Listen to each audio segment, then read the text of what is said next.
Bismillahirrahmanirrahim. Assalamualaikum warahmatullahi wabarakatuh. Alhamdulillahi ala nikmatil iman wal islam, wassalatu wassalamu ala asrofil anbiya'i wal mursalin wa ala alihi washabihi ajmain, amma ba'du. Para jamaah sekalian rahimakumullah, marilah kajian kita pada sore hari ini kita awali dengan sama-sama baca basmalah. Bismillahirrahmanirrahim. Pada malam hari ini kita akan lanjutkan, yaitu tema tentang kelalaian. Ini ibu-ibu, saya minta bantuan, mungkin dibukakan ya ibu-ibu. Oh, sudah bisa lihat ya. Alhamdulillah. Ya. Tentang kelalaian.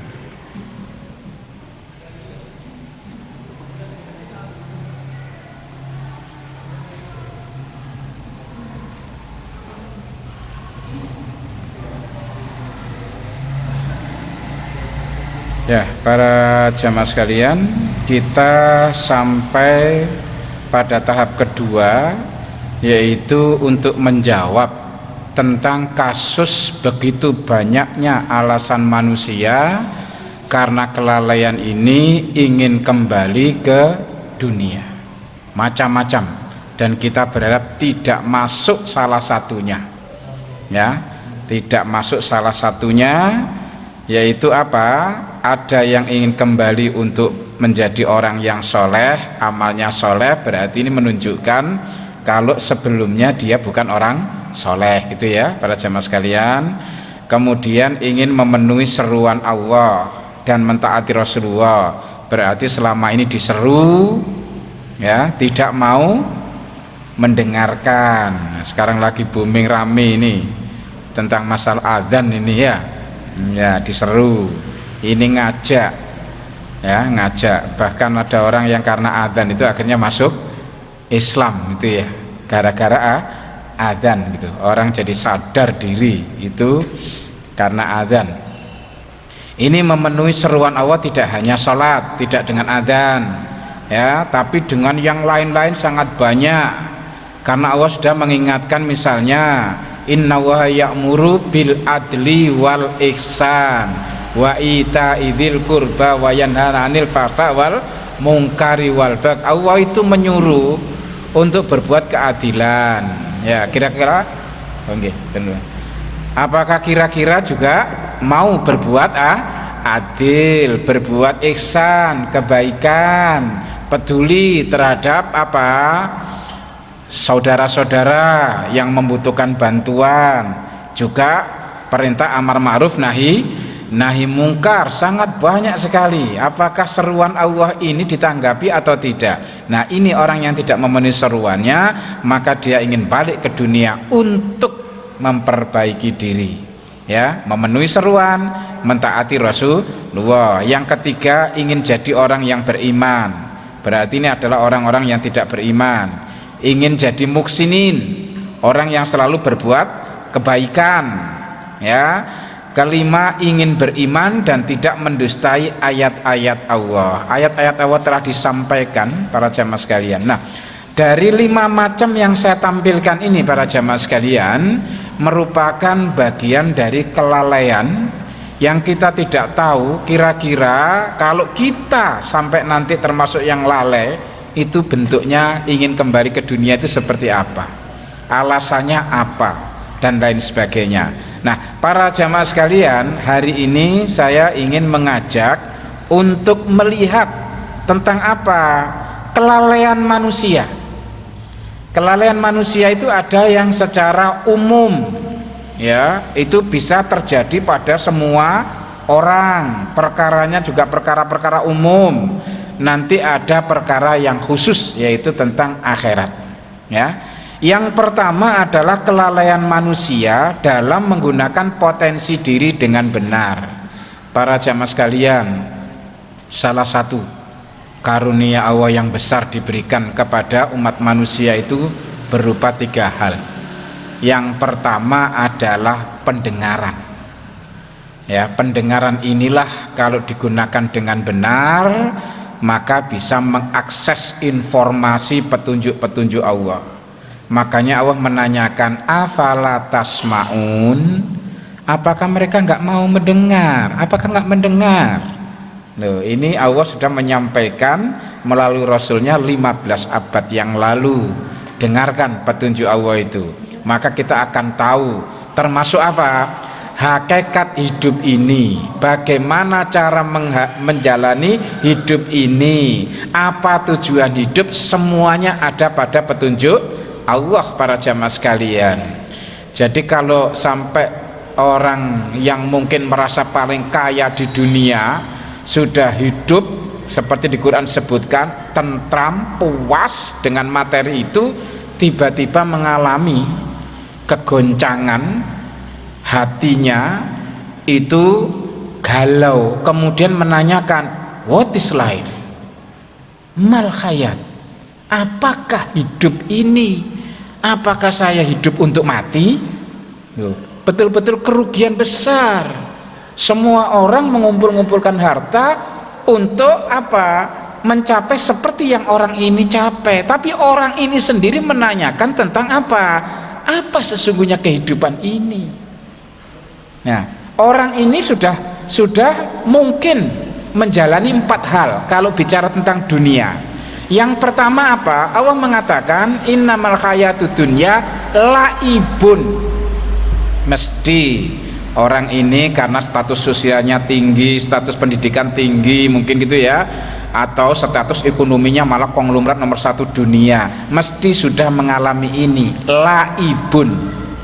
Ya, laibun itu bermain-main, bisa bermain politik, bermain budaya, bisa bermain pendidikan, bisa bermain apa saja para jamaah sekalian. Ini namanya main-main. Kemudian selain laibun, walahwun. Apakah lahwun itu?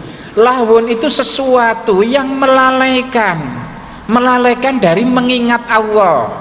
Itu bisa saja positif loh para jemaah sekalian, ya, seperti orang olahraga juga diperintah oleh Rasulullah, olahragalah kalian itu, tapi kadang olahraga itu membuat orang itu lupa diri. Kalau sebagai muslim ada kewajiban sholat, ini olahraga sepak bola jam 2 keluar reng asar dipanggil hayyalah sholat, saut-sautan di mana-mana.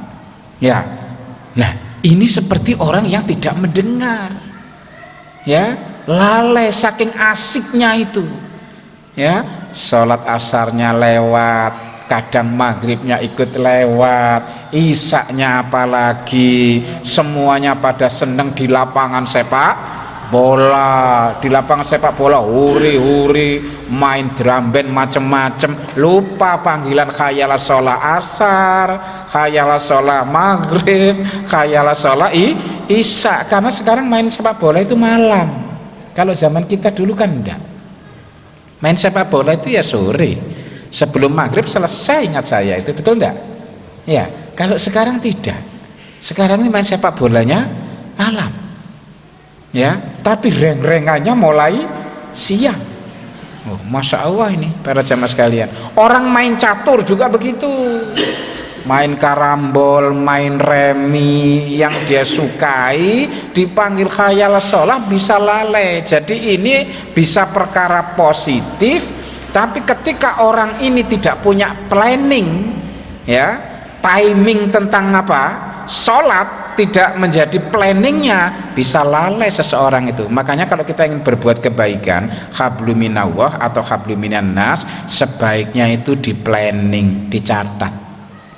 Seminggu ini saya harus silaturahim berapa kali, ya, dalam minggu ini saya puasa sunnah berapa kali, dalam 1 bulan ini ada puasa ayamul bid, ya, berapa kali, ini 3 hari hanya 1 kali. Kita punya kesempatan sebelum Ramadan hanya bulan Maret kan, ini Maret saja ayamul bid selesai sudah, ya.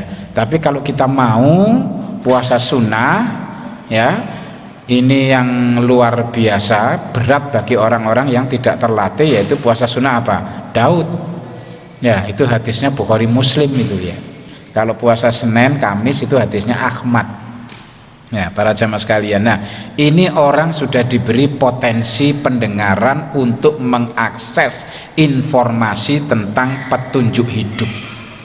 Yang kedua, juga sudah diberi apa? Penglihatan untuk betul-betul memperhatikan, mengkaji, meneliti kasus demi kasus. Kita ini sudah sering mendengar. Misalnya apa, para jamaah sekalian? Itu ada sebuah penelitian yang dilakukan oleh seorang perempuan biarawati, namanya Ibu Irene Handono. Pernah dengar kan nama ini? Ya, itu adalah waktu itu mahasiswa teologi pasca sarjana melakukan penelitian dengan satu pertanyaan itu, mengapa Isa itu kok diangkat oleh manusia jadi Tuhan? Kan tidak Tuhan yang mengangkat, tapi manusia. Mengapa diangkat jadi Tuhan? Ya, ternyata informasinya banyak tentang mukjizat-mukjizatnya dan lain sebagainya itu ya, sehingga manusia itu merasa ini bukan manusia biasa, ini pantasnya adalah keluarga Tuhan. Maka dari itu diangkatlah jadi anak Tuhan itu. Sama sebenarnya kasusnya dengan orang Yahudi.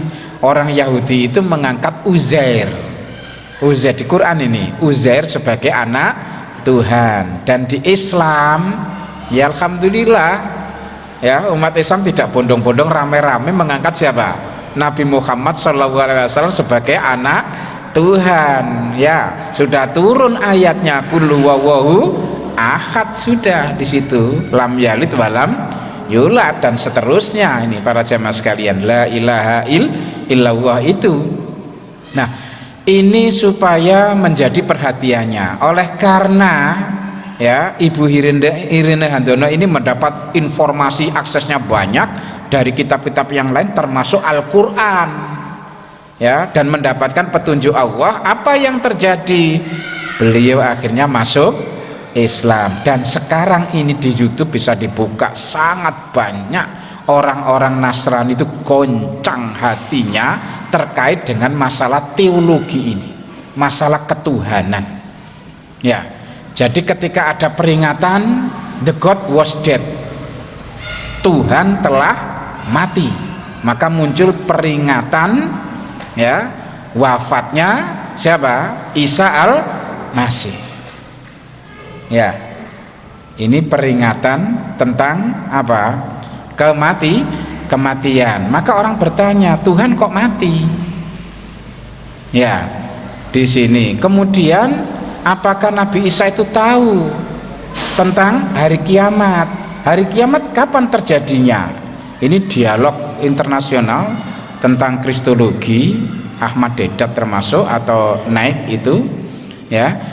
Itu ada pemuda yang istirahat, ketika diskusi ditanya pemuda ini oleh Naik itu, apakah Isa itu sebagai anak Tuhan tahu enggak kapan terjadinya kiamat?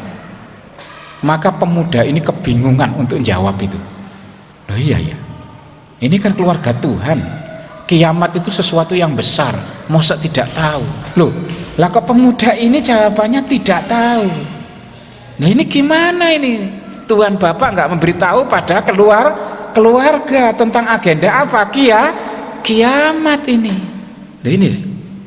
Kemudian fakta di lapangan, Masya Allah ya, yang namanya Nabi Isa itu macam-macam rupanya. Bunda Maria itu juga rupanya macam-macam, setiap negara berbeda gambarannya. Ini yang benar sebenarnya yang mana? Para jamaah sekalian, ini menggoncang, termasuk penelitian tentang apa? Kitab-kitab ya orang Nasrani dikumpulkan sebanyak 40.000 dari seluruh negara, dari klasik sampai yang terbaru cetakannya. Quran juga dikumpulkan dari klasik sampai yang terbaru dari seluruh dunia, terkumpul 40.000. Setelah itu diteliti, ternyata apa? Di agama Nasrani itu kitab sucinya antara satu dengan yang lainnya itu kok banyak perbedaan. Lah ini membuat orang ini bertanya-tanya, kok bisa keputusan Allah itu, keputusan Tuhan gitu ya, kok berbeda-beda? Sementara dia meneliti dengan timnya ini Al-Quran dari seluruh dunia 40.000 loh. Quran klasik sampai cetakan terbaru, tidak ada perbedaan. Makanya diambil kesimpulan yang benar itu ya yang ini. Wong Tuhannya satu, ya kitabnya banyak, bunyinya ya satu, ya ini yang benar. Akhirnya beliau ini masuk Islam loh. Ini loh pertanyaan-pertanyaan mengapa mereka masuk Islam, alasannya itu, reasoningnya itu perlu kita pelajari para jamaah sekalian. Ya, mereka setelah masuk Islam itu justru getol sekali untuk mempelajari apa? Al-Quran. Ya, bedah Al-Quran, ngaji di mana-mana, mendalami Al-Quran karena sangat apa? Inspiratif dan motivatif. Ya, para jamaah sekalian. Nah, sementara kita ini ada yang Islamnya sejak lahir gitu ya, terus nggak mau mengkaji Al-Quran sehingga tidak tahu petunjuk Allah, tidak tahu karena diawali tidak mau tahu. Termasuk pertanyaan Allah itu, afala yatadabbarunal Quran am ala qulubin aqfaluha. Coba tanya orang yang suka khataman itu, kira-kira paham nggak ayat ini? Lah kalau ayat ini nggak paham, bagaimana perintah Allah itu yang tadi orang-orang menyesal sampai akhirat ingin ke dunia, ingin memenuhi seruan Allah, sementara Allah bertanya, afala tasmaun, afala tandurun, afala tubsirun. Loh, apa kalian nggak melihat ciptaan Allah yang sudah diteliti macam-macam itu? Ya, kemudian hati adalah untuk apa? Untuk memahami ayat-ayat Allah. Makanya Allah bertanya, afala ta'qilun, afala tatafakkarun. Lah semua pertanyaan Allah ini kan nggak ada gunanya para jamaah sekalian. Sementara manusia sudah apa? Sudah diberi potensi yang luar biasa. Mohon maaf ini saya ya. Jadi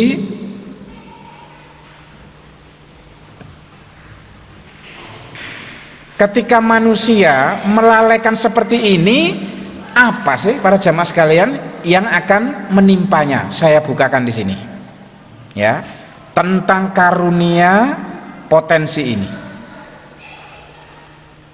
Ini para jamaah sekalian, ini suratnya adalah surat An-Nahl. Surat An-Nahl ini menjelaskan tentang karunia ini. Kita ini dilahirkan ya, dikeluarkan dari perut ibu itu dalam keadaan la ta'lamuna syai'a, gak ngerti apa-apa, gak paham apa-apa, bahasa kita itu bodoh. Dan ini kalau diterus-teruskan kan gak mungkin. Kenapa? Status sebagai khalifah yang tujuan hidupnya mengabdi beribadah kepada Allah sudah barang tentu harus baik dan benar. Orang tidak mungkin mencapai kebaikan dan kebenaran kalau tidak pakai ilmu pengetahuan. Maka dari itu nggak bisa diterus-teruskan kondisi kebodohan ini. Maka oleh Allah apa? Diberi media, fasilitas untuk keluar dari kebodohan menuju pengetahuan sehingga bisa mengemban misi kekhalifahannya, bisa menjalankan tugas hidupnya yaitu mengabdi kepada Allah dengan baik dan benar. Maka Allah katakan di akhir itu la'allakum tashkurun, agar kalian dengan potensi itu diharapkan nanti bisa keluar dari kubangan kebodohan menuju pengetahuan agar bersyukur. Ya para jamaah sekalian, hidup tidak akan sesat dan tidak akan celaka, tidak akan sedih, tidak akan khawatir, tidak akan takut. Dari mana kita tahu para jamaah sekalian? Jaminan Allah ya. Surat Al-Baqarah ayat 38 ini bisa dicatat. Faman tabi'a hudaya fala khaufun alaihim walahum yahzanun. Yang mengikuti petunjukku. Nah ini kan orang-orang yang belajar tentang petunjuk Allah. Kalau nggak belajar kan nggak tahu.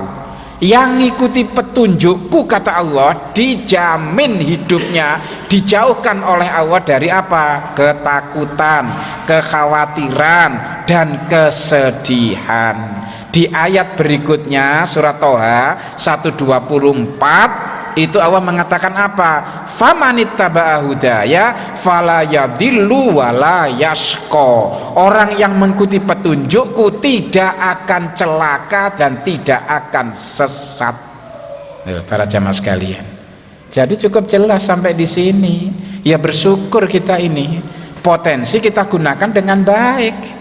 Pendengaran mendengarkan ayat-ayat Allah. Jadi tahu petunjuk. Jaminan Allah bisa kita lakukan. Ya, dengan pegang teguh petunjuk Allah, maka apa? Tidak akan celaka, tidak akan sesat, tidak akan sedih, tidak akan takut atau khawatir. Ayat yang lain masih ada lagi, wassalamu ala manittaba'al huda. Keselamatan hidup itu diberikan Allah, dijaminkan Allah untuk orang yang mengikuti petunjuk Allah. 5 loh jaminan. Makanya orang-orang yang tidak menggunakan potensinya ini tidak bisa mensyukuri.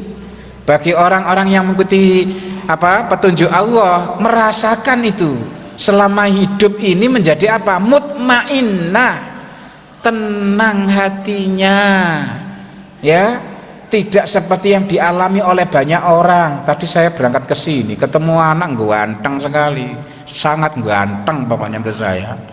Sangat ganteng, ketemu saya masih manas mobil mau jalan, sepeda motor ya, mau jalan, ini ada orang jalan ke arah saya gini, saya perhatikan ini anaknya siapa ya, ganteng sekali gitu ya, tinggi sampai mancung, ganteng, ternyata lagi begini, ya Allah, kemudian begini-begini tangannya, kemudian ketawa-ketawa, Masya Allah, ganteng-ganteng kok gila.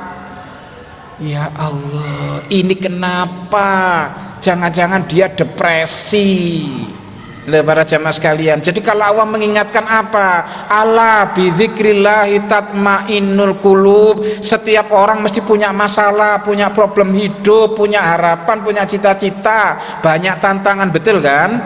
Tetapi semuanya itu akan bisa kita jalani, kita hadapi dengan tenang kalau banyak berzikir kepada Allah. Makanya Allah mengingatkan apa? Fadhkurullaha katsiran la'allakum tuflihun. Berzikirlah yang banyak kalian agar kalian itu beruntung. Para jamaah sekalian, jadi terkait dengan akses ini, kalau nggak maksimal ya kita jadi minoritas pemahaman kita tentang hidup ini. Ya, coba kita kalau mau merenungkan, apakah kita ini akan kaya harus korupsi? Ya, harus nilap, harus markup, harus begal, gitu ya, merampok. Kita ini kalau mengetahui petunjuk Allah di Quran, ketika Allah mengatakan fis-sama'i rizqukum wa ma tu'adun, sebab-sebab kalian dapat rezeki Allah maupun yang dijanjikan Allah itu semuanya disimpan di langit. Allah menyimpan, ya, rezekinya itu ada di langit juga ada di bumi, tapi sebab-sebab dalam tafsir Ibnu Katsir, sebab-sebab orang dapat rezeki itu disimpan semuanya. Faktor X-nya ini ada di langit. Siapa yang bisa memberikan ini semuanya? Hanya Allah. Ya, ketika hanya Allah, dan itu dikatakan di dalam surat Saba ayat 36 bahwa mayoritas manusia tidak tahu kalau Allah lah pelakunya yang melapangkan maupun menyempitkan rezeki seseorang. Jadi karena kita ini sudah ditakdirkan oleh Allah, rezeki kita itu nggak akan kemana-mana. Para jamaah sekalian, nggak usah takut, ya, nggak usah takut, nggak usah khawatir, nggak usah korupsi. Kenapa? Kalau itu memang jatah kita pasti oleh Allah diberikan. Tapi orang kan nggak percaya. Kenapa? Karena nggak ngaji. Jadi kalau dia ingin kaya harus rebutan, bancaan, ya, korupsi bareng-bareng. Kalau nggak gitu nggak keduman katanya orang Jawa. Ya, nggak keduman, rebutan sekarang juga. nanti tahu jabatannya besok lengser, wah nggak ada kesempatan lagi. Ini kan nggak paham tentang apa qadarullah itu loh para jemaah sekalian, tentang takdir Allah itu nggak paham, bahwa kita ini sudah ditakdirkan oleh Allah itu rezekinya berapa ya, itu sudah. Makanya kita nggak usah khawatir. Yang kita perlu justru perjuangan kita untuk hidup dalam kesalehan, yang selalu beriman dan dalam ketaatan kepada Allah dan Rasulnya. Maka kalau Allah mengatakan misalnya begini, wa may yattaqillaha yaj'al lahu makhraja wa yarzuqhu min haitsu la yahtasib. Siapa orang beriman yang betul-betul tunduk taat kepada Allah, bertakwa ini, Allah akan berikan solusi kalau orang ini betul-betul mendapatkan apa? Problem. Solusi makhraja. Kalau ada masalah rezeki, wa yarzuqhu min haitsu la yahtasib. Rezeki diberikan oleh Allah dengan cara-cara yang orang ini tidak bisa menyadarinya. Kemudian sunatullah yang lain berjalan, la in syakartum la azidannakum. Loh, rezeki itu bisa melimpah karena kita pandai bersyukur. Inna a'toinakal kautsar fasolli lirabbika wanhar. Manifestasi ya, perwujudan orang bersyukur itu sebenarnya sederhana, tapi kadang budaya manusia yang malah memberatkan manusia. Rezeki sudah diberikan, maka apa kata Allah di sini? Ya, fasolli, sebagai ungkapan rasa syukur itu perbanyak sholat. Tidak hanya wajib saja, rawatibnya ambil, itu ada sholat-sholat sunnah. Nah ini ada hadis Aisyah tentang hal ini, terkait dengan ini apa? Rasa syukur. Rasulullah malam-malam bangun mau sholat, tapi tempat sujudnya terhalang oleh siapa? Kakinya istrinya Aisyah. Maka dipinggirkan, terbangun dia, maka bertanya, mau apa ya Rasulullah? Ya, maka dijawab, aku mau sholat. Maka dijawab oleh istrinya Aisyah itu, mengapa engkau tidak istirahat saja? Sudah seharian loh engkau ini berdakwah dan bekerja untuk memenuhi kewajiban keluarga ini, dan dosa-dosamu masa yang lalu maupun yang akan datang sudah diampuni oleh Allah. Apa jawab Rasulullah?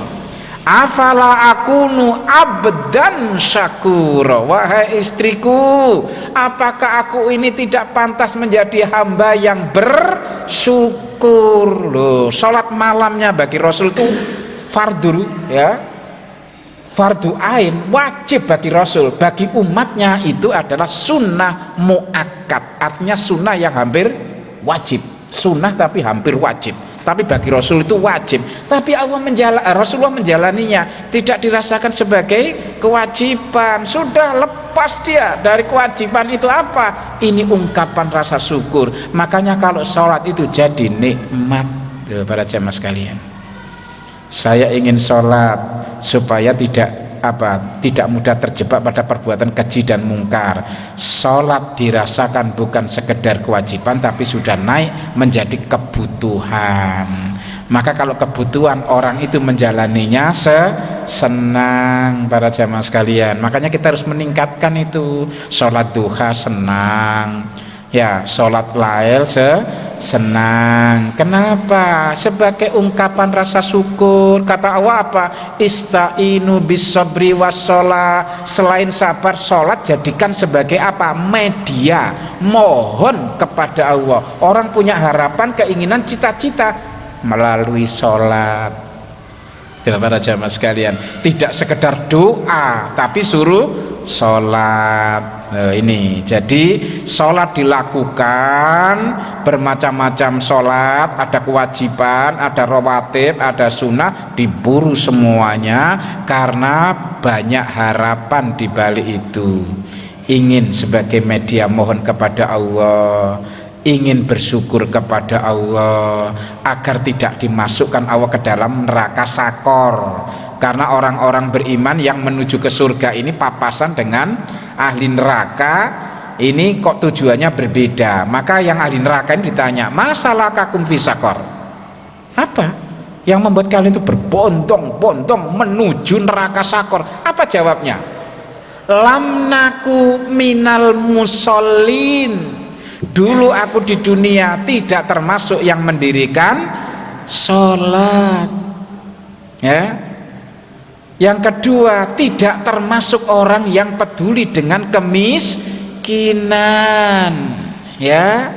Yang ketiga apa? Nahudu ma'al khaidin. Nah, ini suka gosip dengan orang-orang, tukang gosip, membicarakan aib orang lain. Loh, tapi yang pertama itu tentang sholat, nggak terdaftar sebagai pendiri sholat para jamaah sekalian. Makanya kalau orang sudah tidak sholat, dua hal yang mungkin sering menjebak dia, fahsya wal mungkar, keji dan perbuatan dosa, itu menjebak orang ini. Maka dari itu para jamaah sekalian, di sini lagi-lagi Allah mengingatkan agar kalian itu betul-betul bersyukur, karena dengan menggunakan tiga potensinya ini, amanat kekhalifahan, ya, tugas pengabdian kepada Allah, semuanya akan bisa dijalani dengan baik. Bagi orang-orang yang lalai seperti apa? Ini faktanya, termasuk mayoritas tuh para jamaah sekalian.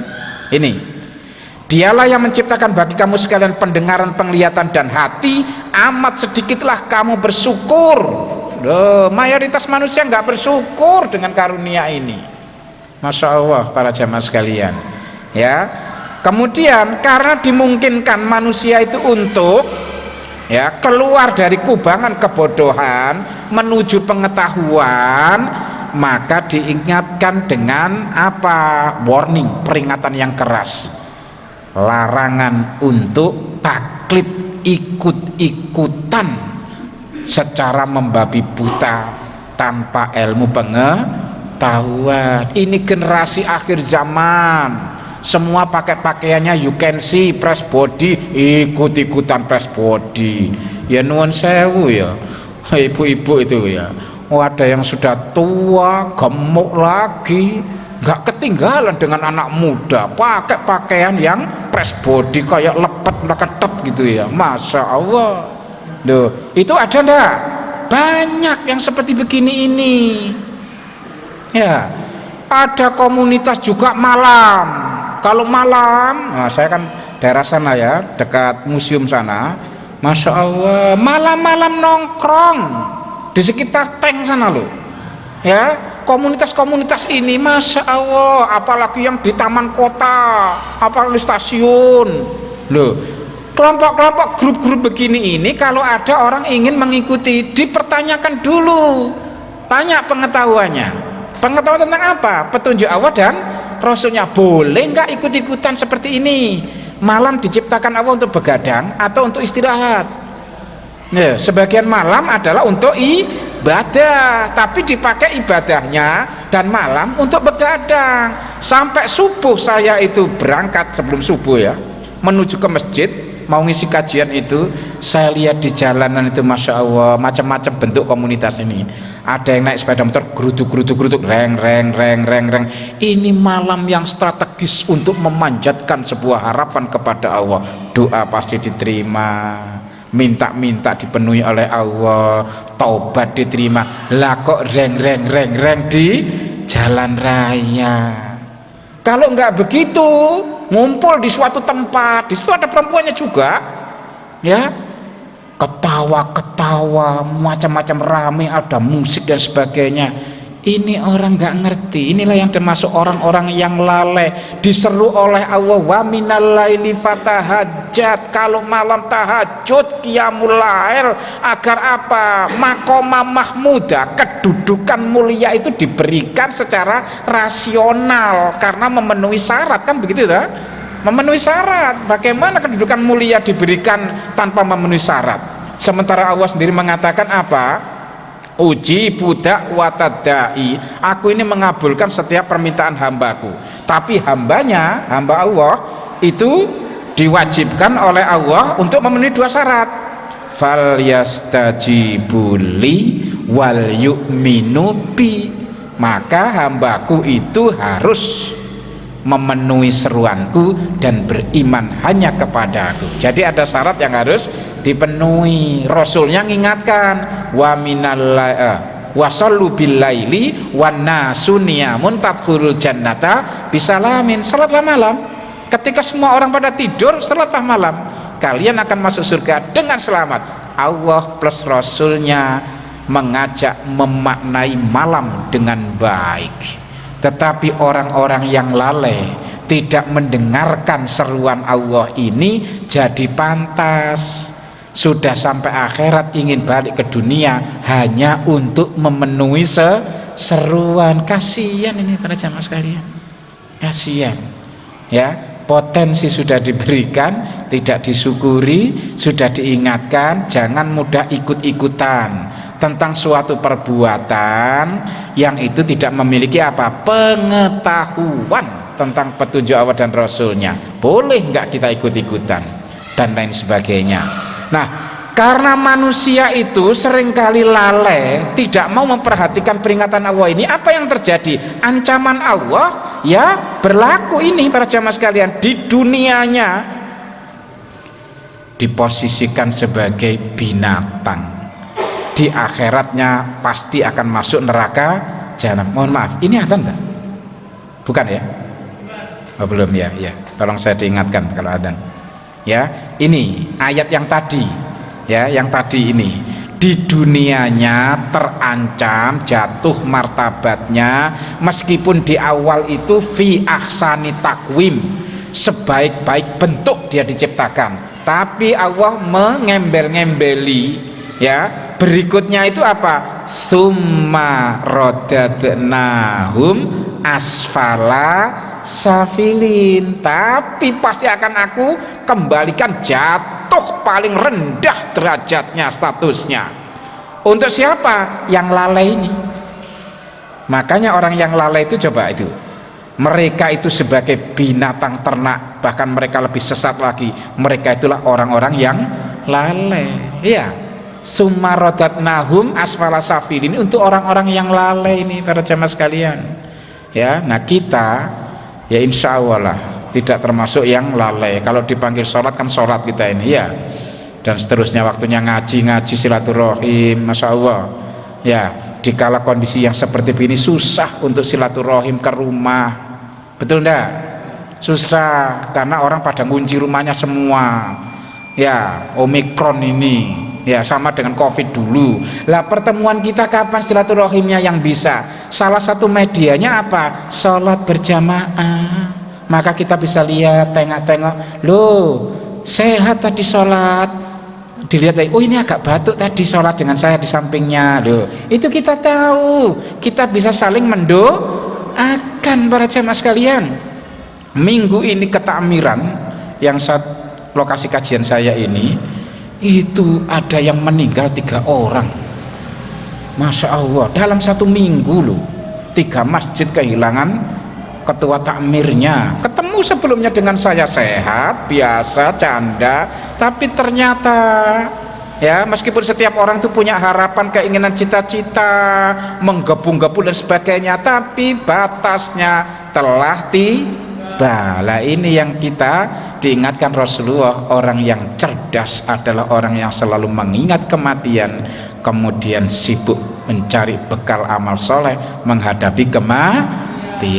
Saya kira itu ya para jamaah sekalian. Hari ini sengaja saya tidak lanjutkan ke nomor B. Kenapa? Kita harus tuntas di nomor A ini ya. Kalau memang diperlukan materi tadi, potensi dan penyalahgunaannya, saya share supaya mendukung pemahaman kita ya. Kita sudah tua, barangkali gampang lupa gitu ya. Ya insya Allah semoga dimudahkan oleh Allah memahaminya, menghafalnya, mengamalkan dan mengajarkannya. Amin Allahumma amin. Demikian kurang lebihnya mohon maaf. Kita tutup dengan sama-sama baca doa kafaratul majlis. Subhanaka Allahumma wa bihamdika asyhadu an la ilaha illa anta astaghfiruka wa atubu ilaik. Walhamdulillahi rabbil alamin. Wassalamualaikum warahmatullahi wabarakatuh.